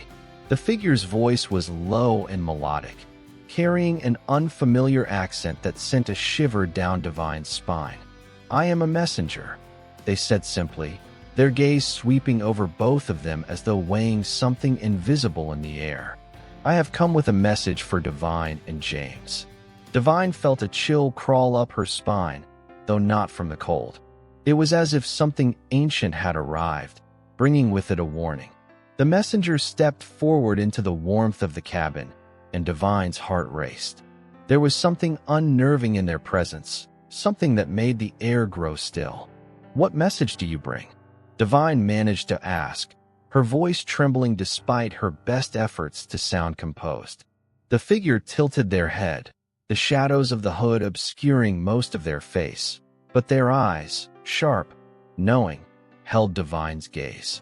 "A choice," the messenger said softly, as though the weight of their words had the power to change everything. "The choice you made, to stay or leave, is not one you can make lightly. The wishing tree is powerful, but it is not without consequence. The time you have here is not infinite, and there are forces beyond your control that seek to undo what has been done." Divine and James exchanged a look, both of them gripped by a sudden sense of dread. "What do you mean?" James asked, stepping forward. "What forces? What are you saying?" The messenger's voice dropped to a whisper, their words heavy with significance. "The magic of the wishing tree has a price, and it must be paid. The longer you stay, the stronger the forces against you will become. Time is not kind to those who meddle with it." With that, the figure stepped back, retreating into the shadows of the doorway. Divine could feel her breath quicken, her chest tightening with a sudden wave of fear. "But how do we?" she began, but the door slammed shut before she could finish her sentence. The silence in the cabin was deafening. James turned to her, his expression torn between confusion and fear. "What did that mean?" Divine asked, her voice barely above a whisper. James was quiet for a moment, but when he spoke, his words were laced with a quiet resolve. "It means we've been given a warning, Divine, and we need to face it. We can't hide from whatever's coming, but we don't have to face it alone." Divine nodded slowly, her heart heavy with the weight of the choice they had made and the storm that now loomed over them. The world outside was a blur of snow and wind, and within the cabin, the fire flickered weakly, casting long shadows on the walls. But no matter what came next, they had made their choice, and together, they would face whatever forces awaited them. Chapter 16: The Toll of the Last Bell. The snow continued to fall relentlessly, the wind howling through the trees like a symphony of the storm's fury. Divine stood by the window, staring out into the blizzard that had overtaken the world beyond the cabin. It was as though the earth itself had been swallowed by the storm, leaving only a thick, unyielding curtain of white. She could feel the weight of the messenger's words pressing on her, like a stone lodged deep in her chest.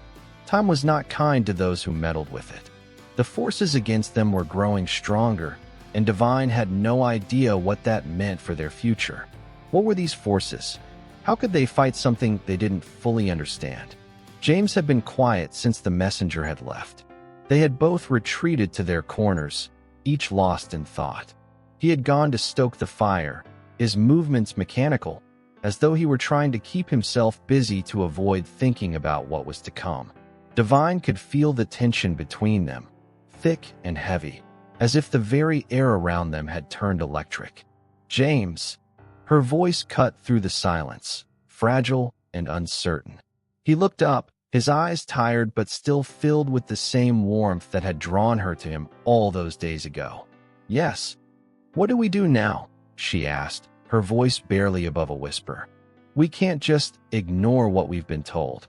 But I don't know how to fight this. I don't even know what it is." James walked over to her, his face etched with worry but also determination. "We don't know everything, Divine," he said quietly, "but we can't let fear guide us. Whatever this force is, it's not more powerful than the love we share. The magic that brought us together, it's real, and it's worth fighting for." Divine's heart clenched at his words. She wanted to believe him, wanted to trust that love could truly overcome whatever challenges lay ahead. But the doubt was still there, gnawing at the edges of her mind, reminding her of how fragile time was. "James," she said, turning to face him fully, "what if we're not meant to stay here? What if the wishing tree, whatever it is, was never supposed to work for us? What if we're changing things that were never meant to be changed?"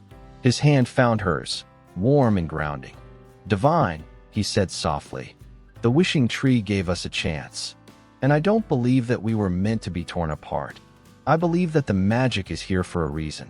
Maybe it's not about whether we're supposed to be together, but whether we're brave enough to take that chance." Her heart raced at the conviction in his voice. There was no trace of doubt in him, no hesitation. He truly believed that their love could survive whatever was coming. And in that moment, Divine realized that perhaps the greatest test wasn't whether they would face the storm together. It was whether they would allow themselves to be brave enough to embrace what they had, no matter the cost. The wind outside howled louder, rattling the windows, and the sky seemed to grow darker with each passing minute. Divine's gaze drifted to the door, the place where the messenger had stood moments ago. The warning had been clear, time was running out. But if they were to face whatever lay ahead, they would have to face it together. "I can't do this without you," she said, her voice trembling with the weight of the decision. James smiled gently, a soft laugh escaping his lips. "You don't have to, Divine. We're in this together, no matter what." But even as the words left his lips, they both knew that nothing would be the same again. The forces at play were bigger than either of them could have imagined. And the storm outside was just the beginning. The fire crackled in the hearth, its warmth a fleeting comfort in the midst of the cold. But even the fire seemed to pale in comparison to the storm raging in their hearts. The cabin felt smaller now, the walls closing in as the storm outside grew fiercer. It was as though the world was holding its breath, waiting for something to happen. And then, as if to answer their unspoken fears, the wishing tree outside the cabin flickered. A soft glow, like a distant star, emerged from the forest, casting an ethereal light that cut through the blizzard. Divine's breath caught in her throat as she stepped toward the window, her pulse quickening. "It's happening," she whispered, her voice filled with awe and dread. James stood beside her, his eyes fixed on the glow that seemed to beckon them. "The tree," he murmured. "It's showing us something." The glow grew brighter, more intense, until it seemed to pulse with life. Divine felt a pull deep within her, a magnetic force drawing her toward the door. She didn't know if it was the magic of the tree or the pull of destiny, but she knew she had to go. Without a word, she turned toward the door, James following closely behind her. The cold air hit them the moment they stepped outside, but it didn't seem to matter. The glow of the wishing tree shone through the storm, guiding them through the swirling snow. As they reached the edge of the forest, the glow intensified, and Divine felt a sharp tug in her chest, as though the tree were calling to her, urging her forward. James's hand tightened around hers, his presence a steady anchor in the storm. "What is it?" Divine asked, her voice a mixture of awe and fear. James didn't answer, his eyes fixed on the source of the light. The wishing tree was now in full view, its branches glowing with a light that seemed to pulse in time with their heartbeats. It was as though the tree had become alive, breathing with them, waiting for them to make their move. Divine stepped forward, the snow crunching beneath her boots. The air around her seemed to hum with energy, as though the very earth was alive with magic. She felt a sudden warmth spread through her, a warmth that had nothing to do with the fire or the storm. It was as though the tree itself had wrapped her in its embrace. And then, as she reached out toward the glowing branches, The ground beneath her feet seemed to shift. The world spun for a moment, and she gasped, pulling James closer. "Hold on," she whispered, the words lost in the wind. But the storm raged on, and the glow of the tree only grew brighter. They were standing at the heart of the storm now, and whatever was to come next, they would face it together. Chapter 17, The Other Side of Time. The world around Divine and James seemed to blur as they stood before the wishing tree, its light now dazzling and alive, filling the frozen air with an energy that hummed through their bodies. The wind howled around them, but in this moment, the storm seemed distant, a mere backdrop to the overwhelming pull of the tree. Divine's breath caught as she felt the magic wrap around her, tugging at her very soul. The glow of the tree intensified, almost as though it recognized them, as though it had been waiting for them all this time. Divine stepped closer, her heart beating faster, her body responding to the pull as if it had always known it was meant to be here. She reached out a trembling hand toward the glowing branches, her fingertips brushing against the warmth of the air around it. "Divine," James's voice was low, almost reverent. "Are you sure about this?" His words grounded her, his presence a tether that kept her from floating away in the overwhelming magic. She turned to him, meeting his gaze. His eyes were filled with a quiet understanding, but there was also fear, a fear of the unknown, of what might happen when they crossed this threshold. "I don't know if we have a choice, James," Divine replied, her voice trembling but strong. "The tree, it's calling to us. I think it's asking us to step through." The wind whistled as if in response, and Divine could feel the very air around them shift. There was something almost otherworldly about the way the light from the tree pulsed, its rhythm matching their heartbeats. She stepped closer, her breath coming in short gasps as she extended her hand toward the tree's glowing branches once more. And then, in a moment of clarity, she understood. The wishing tree wasn't just a magical object. It was a bridge between worlds, between the past and the future, between them and everything that had been. She didn't fully understand it, but she knew that this moment, this choice, would change everything. It wasn't just about them anymore. It was about time itself, about fate and destiny, and the heart of the storm that raged both outside and within. "I'm not afraid," Divine whispered, though her heart hammered in her chest. "Whatever happens, we face it together." James nodded, his hand sliding into hers. His warmth comforted her in the cold, his strength a reminder that she didn't have to face this alone. With a shared glance, they both stepped forward, their feet moving in unison, crossing the threshold where the glow of the tree seemed to consume everything around them. The air thickened, and Divine gasped as she felt herself being drawn into the tree's light. It wasn't like stepping through a door. It was more like stepping through a veil, a thin layer between worlds that she hadn't known existed until now. The world around them shimmered, the snow and trees blurring into nothingness as the light enveloped them, warm and bright. Time seemed to stretch and bend as they passed through the veil. One moment, they were standing in the forest. The next, they were no longer in Everwood at all. Divine blinked, disoriented, as the world around her came into focus. They were no longer standing under the canopy of the wishing tree, but in an unfamiliar place, a room that felt like it had stepped out of another time altogether. The walls were lined with rich, dark wood, and the faint scent of firewood and leather filled the air. A crackling fire burned in the hearth, casting long, flickering shadows across the room. She turned to James, her heart racing. "Where are we?" James's expression was one of awe and confusion. I don't know. This place feels old, like something from the past." They looked around, taking in the unfamiliar surroundings. The room they stood in seemed to belong to another era, a place that didn't quite belong to their world. Divine's mind raced, trying to make sense of what she was seeing. The furnishings were Victorian in style, rich velvet curtains, heavy bookshelves filled with dusty volumes, and a large, ornate mirror on one wall, its surface gleaming despite the dust that had settled on everything else. "What is this place?" she asked again, her voice barely above a whisper. But James didn't answer immediately. His eyes were focused on something across the room. Divine followed his gaze and froze.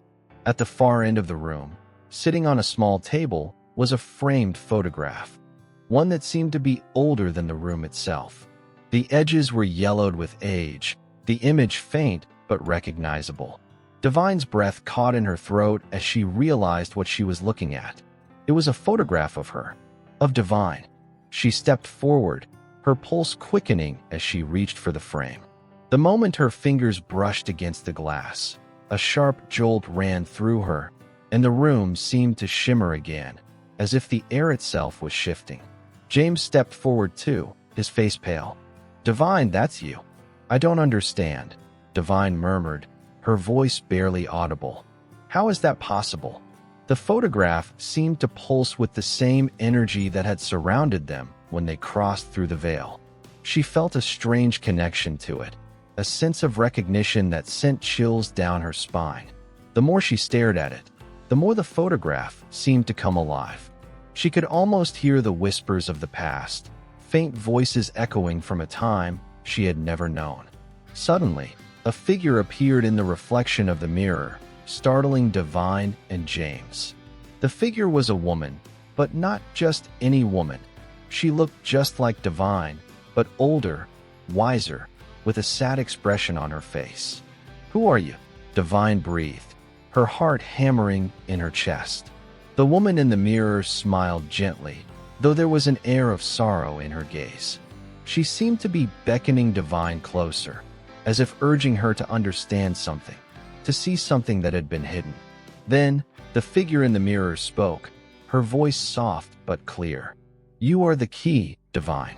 The wishing tree, the magic, it has always been connected to you, to your bloodline. But you must decide. Will you choose to change the course of time, or will you let it run its natural course?" The woman's image flickered, and just as quickly as she had appeared, she was gone, leaving Divine and James standing in stunned silence. The photograph still pulsed, the reflection in the mirror now still. Divine's heart raced, and for the first time, she felt the weight of the decision before her.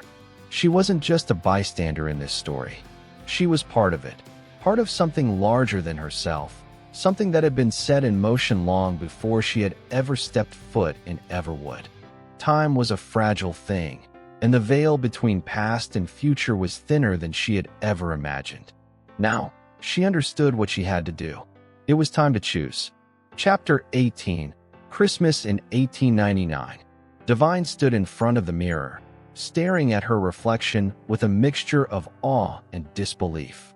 The woman in the photograph had looked like her, but older, wiser, yet there was a sadness in her eyes that spoke of decisions made, choices long past. And the words she had spoken still echoed in Divine's mind. "You are the key, the wishing tree, the magic, it has always been connected to you, to your bloodline.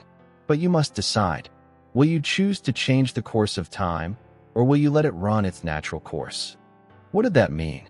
What was she being asked to do? To change time? To rewrite the past, the present? The weight of the decision pressed down on her chest, each second stretching into eternity as the mystery of it all unfolded before her. James's voice broke through her thoughts. "Divine."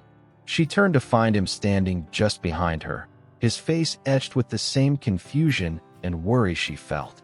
His hand gently rested on her shoulder, grounding her in this moment, in this strange and surreal place.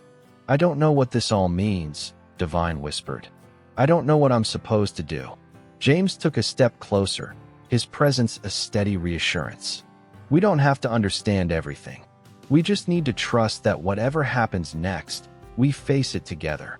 His words, simple and sincere, filled her with a warmth that pushed back some of the doubt and fear clawing at her heart. She wasn't alone. They had come this far together, and whatever lay ahead, they would face it side by side. Divine glanced back at the photograph, her heart thumping in her chest. There was a longing in the woman's eyes, a yearning for something that had been lost, something that could never be regained. But was it possible for her to change that? Was she the one who could rewrite her own future? Rewrite their future? I don't know if I can, she admitted, her voice trembling. But I have to try. James gave her a gentle squeeze, his expression one of silent understanding. He didn't ask her to explain, didn't push her for answers. He simply stood by her side, and for that, she was grateful. It was enough to know he would walk this uncertain path with her. They turned their attention back to the room. The fireplace crackled softly, its light flickering like a beacon in the midst of their uncertainty. The wishing tree's magic still pulsed in the air, a presence that seemed to weave through the very fabric of the space. Divine could feel its power, its pull, urging her to make a decision. Time itself hung suspended, waiting for her to take the next step. She stepped away from the mirror and moved toward the window, gazing out into the snow-covered landscape. The world beyond seemed frozen in time, a stillness that mirrored the confusion in her mind. She had always felt like there was something more to her life, something waiting to be discovered. But now, faced with the possibility of altering the very course of time, she wasn't sure if she was ready to bear that responsibility. James joined her at the window, his presence a comforting weight beside her. Together, they looked out at the swirling snowflakes, each one unique, fleeting, and beautiful. "Do you think we're meant to do this?" Divine asked softly, her breath fogging the glass as she exhaled. James took a deep breath, his gaze focused on the snowstorm outside. "I think maybe we're not meant to understand everything. Maybe the magic isn't about knowing the right answer, but about having the courage to make a choice, no matter how uncertain the outcome." Divine looked up at him, her heart swelling with emotion. His words were exactly what she needed to hear. They didn't need all the answers, didn't need to understand every piece of this strange puzzle. They just needed to have the courage to take the next step. "I'm afraid," she confessed, her voice barely above a whisper. "Afraid of making the wrong choice. Afraid of what it will cost." James turned toward her, his hands gently cupping her face. "Whatever it costs, we'll face it together. You don't have to do this alone."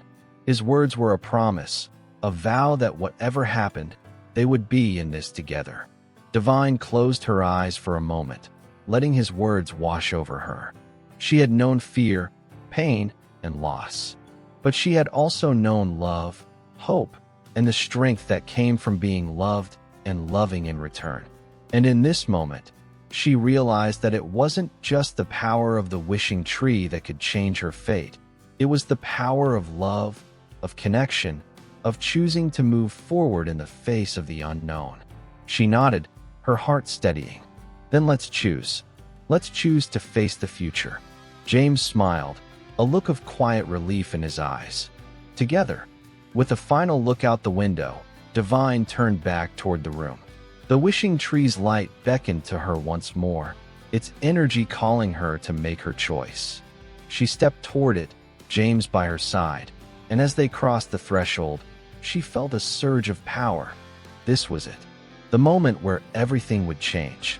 But it wasn't just about changing time. It was about choosing to embrace the future, no matter what it held. They stood before the tree, its branches swaying in an unseen breeze, its light pulsing like a heartbeat. Divine took a deep breath, her hand reaching out toward its glowing surface. The warmth that emanated from it was almost intoxicating, a gentle force that wrapped around her like a cocoon. And then, she made her choice.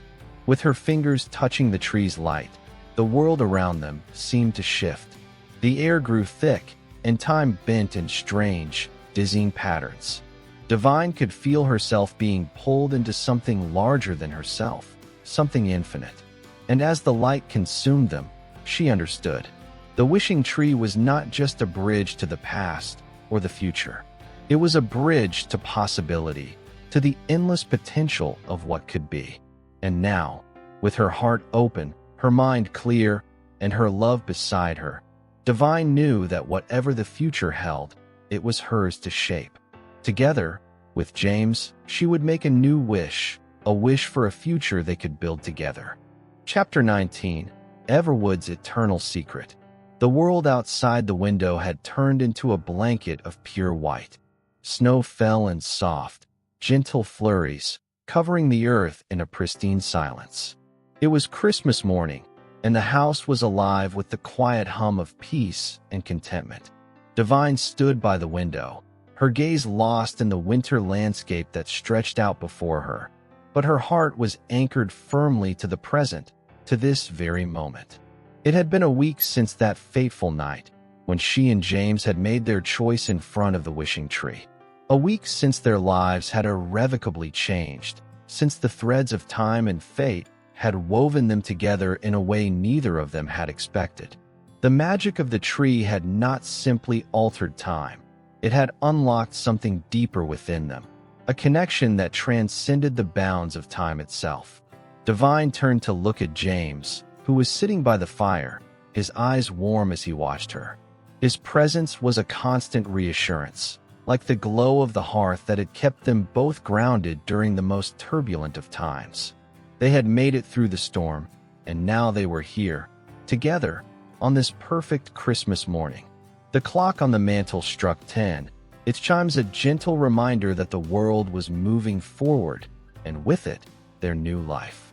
Divine could hardly believe how much had changed since she had first stumbled upon the old photograph, that moment when she learned about the wishing tree and her family's connection to the magic it held. So much uncertainty, so many questions had led her here, to this peaceful moment of understanding. James stood up and walked toward her, his steps quiet against the floorboards. He had changed, too, not just in the way he looked at her, with that soft tenderness that spoke volumes, but in the way he carried himself. The uncertainty had left his eyes, replaced by a quiet confidence that came from knowing exactly what mattered most. He stopped beside her, his hand finding hers. His touch was warm, familiar, as if it had always been meant to be this way. "How are you feeling?" James asked, his voice gentle, filled with care. Divine glanced down at their entwined hands, feeling the weight of everything they had experienced, the depth of everything they had learned together. She had thought she knew what love was before, but now, standing here with him, she understood it in ways that were impossible to explain. It was more than the grand gestures, the dramatic moments of passion. It was in the quiet, everyday choices they made. It was in the trust they had built, the strength they had found in each other. "I feel whole," she said, her voice soft. "Like everything is right. Like everything has fallen into place." James smiled, that knowing smile that always made her heart flutter. "I feel the same way," he said. "But I think we've both learned that the place we're meant to be is here, together." She nodded, her eyes meeting his. "Together," she echoed, the word carrying all the weight of their shared journey. There had been a time, not so long ago, when Divine had doubted if she could ever truly belong to someone, if she could ever find peace in a world that had often seemed too big, too complicated. But now, as she stood here with James, with the snow falling gently outside and the scent of cinnamon and pine filling the air, she knew she had found her home. "Do you ever wonder," she began, her voice hesitant, "what would have happened if we hadn't made that choice? If we hadn't gone to the wishing tree?" James looked at her for a long moment, his gaze thoughtful. "I think we would have found our way to each other, one way or another. Maybe not through magic, but through something else. Fate has a funny way of working things out." Divine smiled at his optimism, her heart swelling with a deep affection for the man who had become her world. "I used to think that love was something you found by chance. But now, I think it's something you choose. Every day, it's a choice, James. And I choose you." James's eyes softened, and he stepped closer, brushing a strand of hair from her face. "And I choose you, Divine. Always." The moment was perfect in its simplicity.